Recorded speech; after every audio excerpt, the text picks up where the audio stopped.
사람들을 통하여 제가 영광스럽게 되었습니다. 주님 승천이 있고 우리에겐 시간이 주어졌습니다. 주님 없이 우리가 어떻게 살아야 하는가에 대한 고민과 더불어 주님이 우리에게 어떤 분이셨는지 헤아려야 할 시간입니다.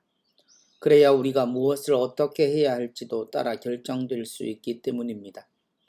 오늘 우리가 들은 복음의 이야기는 예수님이 아버지께 가기 전 드리신 기도입니다. 그리고 그 기도의 내용이 세상에서 이루어진 일들에 대한 예수님의 요약이자 아버지께 대한 감사의 기도였습니다. 아버지 안에 머무시는 예수님은 이 세상에서 아버지의 뜻을 이루고 이제 다시 돌아가실 것이라 하십니다. 그런데 세상과 당신의 사람들을 구분하시는 예수님의 말씀은 눈여겨볼 필요가 있습니다.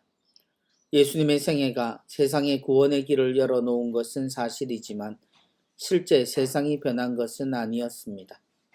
우리의 말은 늘 인류 구원을 말하지만 사실 예수님은 십자가의 죽음을 당하셨고 끝까지 당신의 모든 것을 깨닫고 따랐다고 자신있게 말할 제자들도 없었습니다. 그래서 세상은 변화했다고 말하기 어렵고 예수님도 누군가의 기억 속에 자리할 한 분으로 그칠 수도 있었습니다.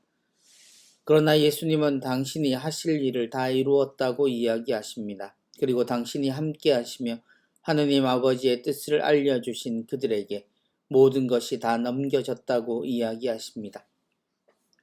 만약 예수님의 말씀을 사실이라고 생각한다면 인류 구원은 여전히 희망일 수 있고 그 도구는 너무나 평범했던 당신의 제자들, 그래서 세상을 바꿀 힘이 없어 보이는 이들에게 주어졌다고 말할 수 있습니다. 그럼에도 예수님의 기도는 분명하고 당신의 선택도 승천으로 확실함을 보여줍니다. 우리는 예수님을 알고 믿는 그리스도인들입니다.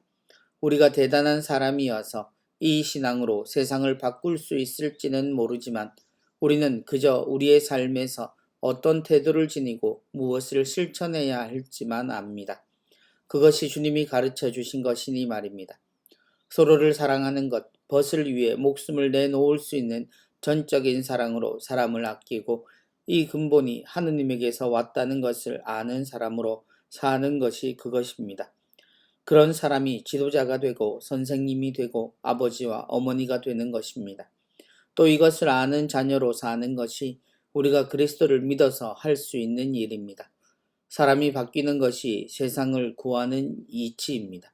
어떤 일을 해서가 아니라 그가 어떤 사람인가가 중요합니다. 그래서 예수님이 일이 아닌 사람에 집중하셨고 당신 역시 어떤 사람으로 사신 겁니다. 우리가 지금 어떤 역할을 하고 자리가 어디인가는 별로 중요하지 않습니다. 우리가 어떤 사람인가가 중요합니다. 역사는 꼭 승자의 것만은 아닙니다.